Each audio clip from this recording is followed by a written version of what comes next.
Waalaikumsalam warahmatullahi wabarakatuh. Mbak Dinda, gimana kabarnya? Kabar baik, selalu sehat. Kiai Alhamdulillah. juga. Iya, alhamdulillah. Iya, terima kasih Kiai masih terus tidak bosan-bosannya Tidak menemani boleh Dinda bosan, Kirana. tidak boleh bosan Mbak Dinda. Iya, memberikan ilmu atau berbagi Oke, insya Allah ilmu semoga manfaat untuk semuanya. kepada kita semua ya. Iya. Dengar-dengar kabar Kiai ini sering melanglang buana atau menjelajah dunia Kiai, dan itu sudah tidak asing lagi dan bahkan sudah menjadi pemberitaan di mana-mana bahwa Kiai ini sering ke luar negeri, begitu keliling dunia istilahnya ya, karena tidak hanya satu negara yang Kiai kunjungi, tapi sekali berangkat Kiai ini bisa mengunjungi 7 sampai 10 negara. Alhamdulillah. Dan itu sudah sering Kiai lakukan. Setidaknya berbagi kabar atau berbagi informasi seperti apa sih Kiai kondisi agama Islam di sana. Setidaknya Kiai ini kan ikut memberikan atau memperjuangkan agama Islam juga di negara-negara lain. Amin, Terutama ya ini Allah. dengar-dengar kabar di Eropa ya Kiai. Iya, insya Allah. Islam di Eropa itu seperti apa? Bisa diceritakan Kiai, monggo. Sebenarnya Eropa itu adalah benua yang sampai sekitar berapa? 30 berapa negara atau 28 kayaknya negara. Itu ada beberapa negara yang memang mayoritas Islam, bahkan dulu sebelum salib, perang salib dan umat Islam terusir, itu di kawasan Andalusia, Spanyol dan sebagainya mayoritas Islam. Dan sebagian Eropa Timur itu dulu wilayah Turki Utsmani, wilayah Ottoman. Jadi sempat Islam berjaya di Eropa juga.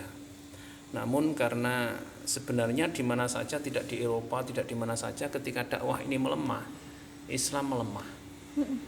Jadi di mana saja umat Islam ini bergerak untuk dakwah, maka Islam akan kuat, silaturahim akan terjaga. Saling silaturahim satu sama lain, ini menguatkan Islam. Jadi ada dulu fase yang mana umat Islam senang menulis. Oh iya. Ini untuk diakademisi, dipuji-puji masa ini, masa keemasan, karya-karya tulis umat Islam begitu tinggi. Padahal ini sebenarnya masa yang dimana di situ dianggap tulis menulis mewakili dari dakwah. Tidak salah sih, dakwah semua media, semua yang bisa dibuat alat untuk dakwah kita gunakan, termasuk tulis menulis. Tapi ini tidak bisa kemudian dikatakan mewakili dari dakwah yang memang dakwah nubuwah, dakwah mendatangi umat, tidak bisa. Jadi setelah perang salib itu kemudian Islam mulai surut dari dunia Eropa, kemudian selama sekali Eropa dikuasai mereka, baru sekarang ini umat Islam di Eropa mulai meningkat lagi akhir-akhir ini, mungkin 10-an tahun terakhir ini Mbak Dinda. Iya. Ya, jadi seperti kami di negara ex Yugoslavia ini kayaknya terpisah 6 negara sekarang. Dulu Yugoslavia itu malahan bersahabat dengan Indonesia, dengan Pak Harto, sama-sama membuat non-blok dan sebagainya. Itu saya ingat, itu termasuk Yugoslavia. Kemudian tahun 90-an itu perang, terus terpisah, ada Serbia, ada Bosnia, Montenegro, Kosovo dan lain-lain sampai bernegara-negara. Di situ yang termasuk umat Islam ngelompok jadi satu itu di Bosnia. Umat Islam di Bosnia indah sekali. Meskipun dulu punya sejarah kelam, 80.000 lebih dibantai umat orang Serbia. Serbia ini saya di sana beberapa lama, hampir 1 bulan itu, termasuk umat Islam tertekan di sana. Tidak seperti di Ukraina yang sekarang perang itu. Itu umat Islam meningkat pesat dan pemerintahnya alhamdulillah welcome. Bukan pemerintahnya ya yang utamanya, itu masyarakat di situ yang Kristennya Kristen Ortodok. Jadi di Rusia, di Ukraina itu Kristennya Ortodok. Kristen Ortodok itu tidak begitu bermusuhan dengan Islam. Tidak seperti Kristen-Kristen yang lain. Kalau rukun ya berarti? Iya, rukun, aman. Makanya si Bang Putin itu Bang Al Putin itu Putin. itu mengatakan di sini umat Islam tidak tersentuh, tidak terganggu meskipun dulunya ini Soviet kan termasuk komunis. Tapi pasca runtuhnya Soviet itu negara-negara banyak yang kemudian Islamnya kemudian bangkit lagi. Yang termasuk Chechnya, Dagestan yang Tantan itu banyak negara yang jadi muslim sekarang. Itu yang kami sedikit bahkan paling terkesan bukan sedikit itu yang di Ukraina yang sekarang perang itu. Sebenarnya itu hanya kesalahan politik saja akhirnya kayak begini, hancur-hancuran kayak gini. Di sana umat Islam tiap hari berkembang tambah saudara, apalagi biasanya kalau Ramadan umat Islam ini berbondong-bondong, masuk Islam. Sampai kita ini diminta untuk mengirim santri sebanyak-banyaknya di sana. Di sana ada perwakilan Sulaimaniyah yang mewakili Eropa. Jadi di Ukraina ini ada Yayasan Sulaimaniyah yang asli Turki, seluruh negara ada. Itu di Ukraina mewakili seluruh Eropa. Berarti perkembangan Islam di sana cepat ya? Iya cepat. Tiap hari ada orang masuk Islam. Jadi kami pindah sampai berkali-kali di antara tempat di sana itu, di antaranya ketemu yang namanya Yayasan Sulaimaniyah. Itu kita diberi kesempatan untuk mengirim santri ke sana sebanyak-banyaknya di berbagai umur dan jenjang pendidikan. Tujuannya sekaligus untuk mensuasanakan umat Islam di sana. Jadi seumpama ini usia kuliah kayak pasca SMA sini, kita kirim ke sana. Ini boleh di perguruan tinggi mana saja, pulangnya ke Sulaimaniyah. Ini tidak terjadi di Indonesia di mana-mana. Kalau biasanya ini Yayasan Sulaimaniyah itu di pondok ini, yayasan sini memang harus di sini. Tapi untuk di Eropa tidak, karena harus mensuasanakan Islam di luar pesantren. Jadi nanti kita kirim mahasiswa sebanyak-banyaknya, nanti kuliah kemana saja, pulangnya ke situ, ke Sulaimaniyah itu, plus dakwah di perkuliahannya, di jalan, di mana-mana. Gitu. Jadi kami sendiri di sana itu menjumpai tiap hari ada umat Islam. Ada orang masuk Islam. Cuma kasihan ini kebijakan luar negerinya pemerintah Ukraina yang gagal, akhirnya terjadi gesekan yang berakibat fatal dengan tetangganya, bahkan mantan saudaranya. Ya kan, karena Ukraina dulu itu Rusia. Terus kemudian dulu Rusia, Uni Soviet. Kemudian pecah jadi Ukraina, jadi Uni Soviet dan sebagainya. Malah sekarang dulunya saudara sekarang bertengkar. Itu yang termasuk kasihan ya, ini tadi perkembangan Islam di sana lagi bagus-bagusnya, lagi meningkat, kemudian malah kayak gini. Semoga Allah segera selesaikan konflik ini dan kembali normal lagi. Islam bisa berjaya lagi di Eropa. Karena sekarang yang ngetrend di Eropa itu orang cerdas masuk Islam gitu. Orang pintar masuk Islam gitu. Jadi yang masuk Islam ini orang-orang pintar. Bukan kayak di Indonesia yang murtad ini malah karena sarimi, karena uang. Pilih orang-orang bodoh. Jadi umat Islam ini yang meninggalkan Islam menjadi murtad, biasanya ini bodoh dari agama, kemudian diiming-imingin sarimi dan lain-lain. Kalau orang Eropa pada masuk Islam, ini malah orang yang cerdas, orang yang pinter-pinter. Karena ternyata di agama ini tidak menemukan sesuatu yang dia cari, ketemunya di dalam Islam. Gitu. Ini kami tertarik ya, ngomong-ngomong ini kostum Kiai ini kan unik ya kalau kita lihat ya, kayak orang Eropa langsung. Seperti apa ketika Kiai membeli kostum ini di sana juga ya? Ini yang beli dari sana ini pecinya doang, akhirnya kayak gini. Jadi ini tapi saya udah mirip orang Korea ya. Saya malah kalau di Eropa ini dianggap orang Korea, kadang dianggap orang Cina karena matanya rada sipit. Iya benar. Baik ya, yang bikin penasaran juga ya, di sana kan kabarnya sangat dingin begitu, dan umat Islam itu kan memang bagaimanapun harus menjalankan sholat 5 waktu dengan berwudu. Betapa dinginnya ya air wudu di sana. Seperti apa Kiai dalam menjalankan sholat itu? Makanya Rasulullah sudah memberi sinyal ketika itu. Ada pahala khusus ketika orang berwudu ketika terik matahari yang sangat tinggi. Begitu juga sebaliknya ketika dingin sekali. Ini Rasulullah sudah memberi janji-janji untuk pahala yang besar. Di sana karena memang Eropa sudah negara-negara maju, sebenarnya sudah semuanya tempat wudu masjid-masjid. Ada masjid juga banyak karena umat Islam yang di Ukraina ini sekitar 4%, jadi ya punya banyak masjid. Masjid betul. Penduduknya sekitar 45 juta. 4%-nya Muslim. Dan setiap hari meningkat. Ya. Itu banyak masjid juga. Ya enggak sebanyak di sinilah, mungkin dibanding Sak Jeporo ya masih banyak Sak Jeporo. Cuma ya ada yang di kantong-kantong umat Islam. Di sana sudah teknologi juga umat Islam merasakan dan juga umat Islam juga berteknologi. Kami mampir di beberapa yayasan dan lembaga-lembaga umat Islam di sana yang namanya Islamic Center itu. Santri-santrinya sudah menemukan aplikasi apa, menemukan apa. Di sini masih Masya Allah kayak gini. Di sana santri kecil-kecil sudah Masya Allah kayak gitu.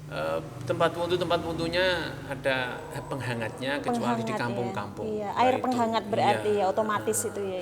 Ini lantainya juga ada penghangatnya. Jadi karpet indah gitu diduduki langsung hangat. Masya Allah, tidak ada penghangat. Kalau penghangat yang mungkin sederhana di samping-samping itu ada penghangat-penghangatnya. Tapi kalau sudah masjid yang di kota atau tempatnya orang-orang kaya, itu karpetnya hangat. Enggak tahu bawahnya dikasih apa, enggak tahu. Iya, benar-benar modern di sana ya. Tapi ketika di kampung atau ketika di jauhan kota, itu Masya Allah. Kita banyak juga yang di kampung-kampung ketemu tempat ibadah yang tidak ada fasilitas penghangat-penghangatnya. Ya memang kayak gitu. Masya Allah, baru datang ke kamar mandi ini sudah kayak mau lari, tidak mau wudu. Nah, itu Masya Allah. Betapa dinginnya gitu ya. Di sana ketika kami 2 bulan total di Eropa itu rata-rata salju turun setiap hari. Sekitar 1,5 meter atau 1 lutut. Ini rata-rata yang tidak disapu oleh pemerintah. Kalau jalan-jalan itu disapu oleh pemerintah, mobil-mobil penyapu salju. Kalau yang di kampung-kampung manual. Kayak serok gitu, sama sapu gitu manual. Yang paling mengesankan yang paling mengesankan di sana apa ya? Kita merasakan ketika di Indonesia ini kita bisa bersyukur. Kita sempat berjalan 1 hari, pagi hari sampai sore. Nggak menemukan masjid, nggak apa, jalan penuh salju. Kalau nggak musim salju, mungkin kita bisa wudhu di pinggir jalan. Ada tempat agak kering, ada air sungai mengalir bisa. Tapi itu semua tempat ini dipenuhi salju. Sampai kita belok ke SPBU kayak sini, nggak ada tempat untuk sholat. Sehingga kita ini pagi kan sebenarnya zuhur asar bisa di jamak takhir. Jamak takhir hampir nggak cukup. Jadi ini kita bersyukurnya di Indonesia kayak di Jeporo toh. Dari Jeporo sampai sini ketemu berapa masjid? Iya, banyak sekali. Masya Allah, nggak bisa ngitung. Nggak bisa ngitung. Jadi orang Indonesia, wong Jeporo, kok wayahe duhur ora jamaah, pas perjalanan ndak mampir musola. Iki Masya Allah, kurang bersyukur sekali. Dimudahkan Allah untuk ibadah. Di sana ini kalau bukan kuatnya iman, kayak kami di Masjid Ar-Rahmah. Masjid Ar-Rahmah itu masjid terindahnya di Ukraina karena bangunannya indah. Di situ juga Islamic Center ada pesantrennya. Di situ kalau di sini amaliyah seperti NU yang di Ar-Rahmah itu. Itu yang pergi jamaah ke situ kadang orang dari 5 km, 7 km, 10 km datang ke tempat itu. Nggak ada suara kayak ini, masjid bersuara kayak gini, nggak ada. Ada speaker hanya untuk indoor saja, tidak boleh suara keluar. Jadi yang menggerakkan mereka ke masjid itu getaran iman. Waktunya sholat dia datang. Kalau di sini baik speakernya kayak apapun imannya ndak ada, satu jangka sampai masjid kadang ndak kuat. Masya Allah. Jadi saya ada video-video, foto-fotonya banyak sekali bagaimana masjid itu penuh padahal kanan kiri masjid ini ndak ada orang Islam juga. Orang jauh-jauh datang ke situ karena ini tadi yang menggerakkan hati, iman tadi. Jadi ini yang perlu diambil pelajaran satu. Orang-orang Eropa yang masuk Islam orang-orang cerdas karena memang mencari kebenaran agama. Gitu. Kemudian mereka beragama hasil dari usaha dan jerih payah, bukan dari warisan. Mbak Dinda ini punya rumah warisan. Mungkin kurang bangga dan bahkan kadang malahan merasa gimana gitu. Beda sekali dengan punya rumah yang hasil jerih payah. Iya, iya. Nah, cara merawatnya, bangganya pun beda. Gitu. Begitu juga Islam ini, mereka-mereka yang mendapatkan Islam dari jerih payah, dari susah payah, dari perjuangan dan lain sebagainya, akhirnya mereka beragama niki sungguh-sungguh. Kita yang agama lahir cepret wis anake wong Islam akhirnya itu kayak gini, Masya Allah. Jadi ini diantara oleh-oleh kami dari sana. Kita orang Indonesia bersyukurlah. Kita umat Islam sudah dari lahir sudah memeluk Islam. Bersyukurlah kita Islam lebih awal. Kita Islam sudah dari orang-orang tua kita, bukan kemudian merawat warisan ini saenake kayak gitu. Iya, Kiai. Jadi kita keluar masjid itu minimal itu 5 lapis. Oh, baju. Harus ada long johnnya. Long john itu kayak cewek-cewek pakai pakaian yang nempel itu. Iya. Kalau ada rongga kayak gini ini dingin ini. Dingin. Jadi long johnnya ini dari ujung kaki sampai kepala sampai telinga. Yang terpenting ini telinga tertutup. Ini nanti ini sebenarnya ada prakteknya, ini diturunkan telinga tertutup gitu loh. Terus kaos kaki, sepatu. Yang terlihat hanya muka itu pun sering kita tutup. Gitu. Ini kalau subuh kok bukan karena iman yang menancap sedalam-dalamnya, dah enak ning omah. Di sini baru hujan saja wis malah sering masjid kok, apalagi salju yang ketika kita jalan ini membelah salju selutut. Jadi sudah dinginnya fajar, dinginnya malam, salju kayak gitu kadang turun juga gitu saja di sana imannya kuat ya. Iya, alhamdulillah. Kita bersyukur menjadi orang Indonesia. Sebenarnya kita ini diledekin orang sana. Indonesia itu katanya makmur, negara muslim terbesar di dunia.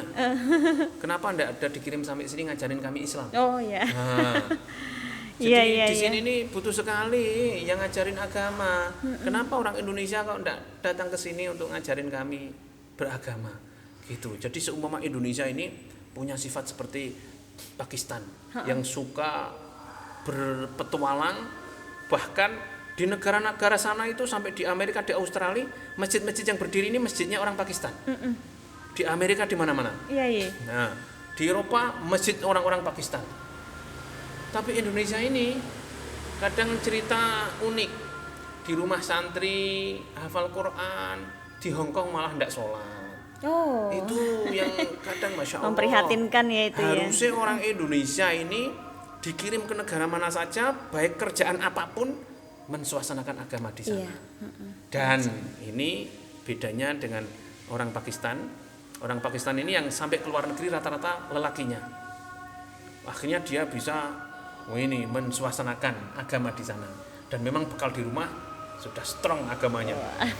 Lah orang Indonesia ini yang banyak dikirim ini perempuannya. Gimana di dalam kamar, di dalam rumah bisa mensuasanakan luar rumah, bersuasana bersama masyarakat. Jadi akhirnya kalah. Jadi ini bagaimana ini membekali orang-orang Indonesia, baik kerja apa saja seperti orang Pakistan di pasar-pasar dia jualan, tapi ternyata dia beli kios bersama teman-temannya jadi masjid. Di antara kios itu bukan masjid besar di pinggir jalan, bukan. Di antara pasar itu ada masjid. Orang Pakistan pada beli kios di situ. Ada orang Mesir beli restoran, kemudian dijadikan masjid. Jadi di sana itu masjid yang berbentuk masjid itu yang di cave-nya ibu kotanya Ukraina ini hanya satu yang di Masjid Ar-Rahman. Kalau di kantongnya Muslim seperti di Odessa yang jauh-jauh dari cave banyak masjid yang memang berbentuk masjid. Kalau di dalam ibu kotanya rata-rata hanya fungsinya masjid yang dulunya restoran, dulunya pertokoan, tapi bangunannya tetap sesuai sebelumnya. Gitu. Luar biasa ya Ye, dan semoga kami juga bisa nanti kapan-kapan ke sana, bahkan bisa ke Mekah Madinah ya Ye. Amin. Itu lebih dulu Mekah Madinah. Alhamdulillah. Kalau nanti ke Mekah Madinah sambil doa rezekinya ditebarkan ke seluruh alam. Amin. Gitu. Jadi kami sendiri ini ditunggu-tunggu untuk datang ke Amerika, ke Australia ditunggu-tunggu. Kemarin yang ketemu kami di Eropa, beliau Syekh dari Australia, Syekh di Amerika. Tapi yang Syekh Amerika insya Allah besok miladnya Al-Husna hadir di Al-Husna insya Allah. Iya. Sekalian perkenalan dengan santri-santri. Siapa yang kepengen Amerika, ke Amerika besok sama saya.